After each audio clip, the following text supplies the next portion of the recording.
The restaurant had the kind of lighting that made everything look slightly better than it was. Soft amber bulbs, polished wood, a long table dressed in white linen that stretched across the private room like a runway. I paused in the doorway longer than necessary. Everyone else had already settled into the quiet choreography of a family event. Coats hung on chairs, glasses half filled, conversations layered softly over each other.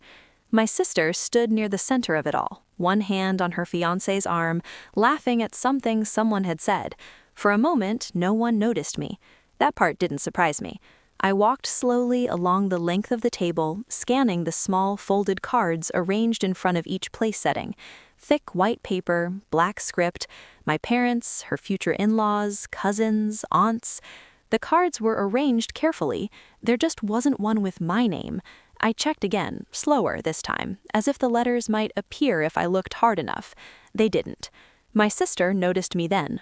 "Oh," she said, a small laugh escaping before anything else. "You came." I gave a small nod. She stepped closer, eyes moving briefly toward the table and then back to me. "I didn't think you'd actually show up." She said it the way people say things they expect everyone to understand as harmless, light, social, already finished before anyone could question it. A few people smiled politely, unsure whether they were supposed to react.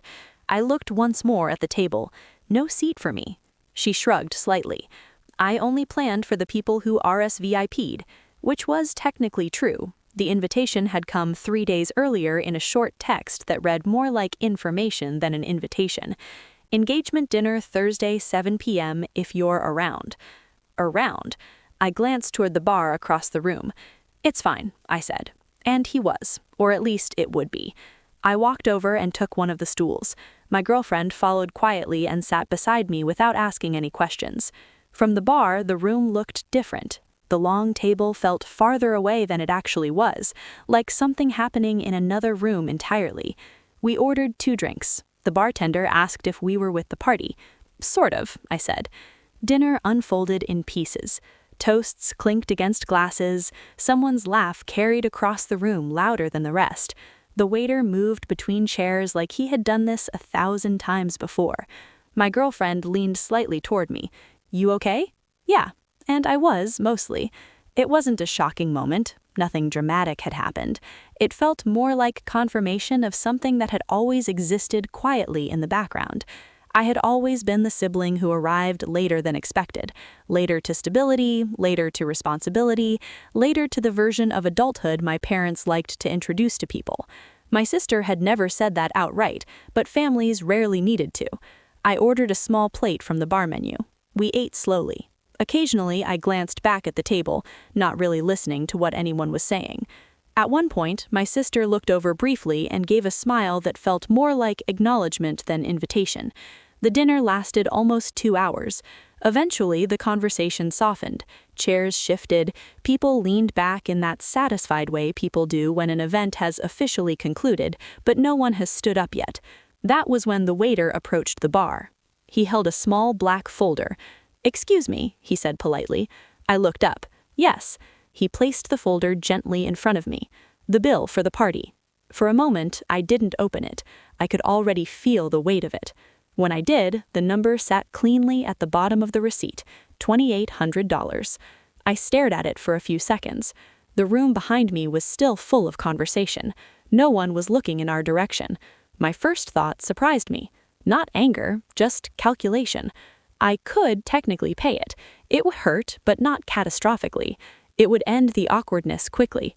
The waiter would thank me. The evening would dissolve quietly into the night. My sister wouldn't even need to know. My girlfriend leaned slightly closer and looked down at the receipt. Then she looked at the waiter. Her voice stayed calm. "We're not on the guest list," she said gently. "You might want to check with the bride." The waiter blinked once. "Oh," he glanced toward the long table. "Of course." He picked up the folder and walked across the room. From the bar, we could see everything. He approached my sister and leaned slightly toward her. His voice was quiet, but the gesture alone shifted the room's attention. My sister looked confused. Then he opened the folder. She said something quickly. He shook his head politely and gestured toward the bar. A few heads turned. Her fiancé leaned closer, asking something. My sister responded, her expression tightening just slightly. The waiter stood there patiently, professional, unmoving.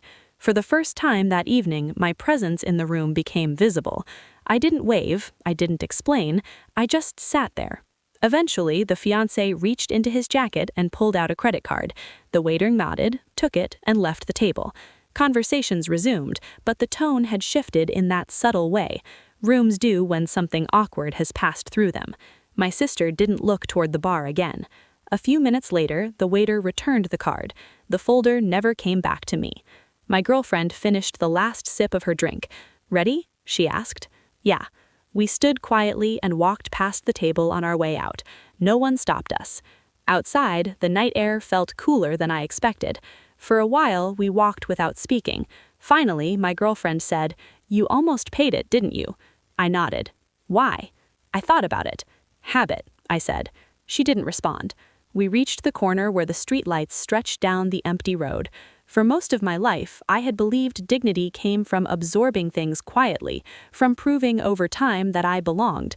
But something about watching that bill travel across the room had clarified a simple truth. You can't prove belonging to people who have already decided where you sit. Sometimes the only thing left to do is stand up and leave the table exactly as it is.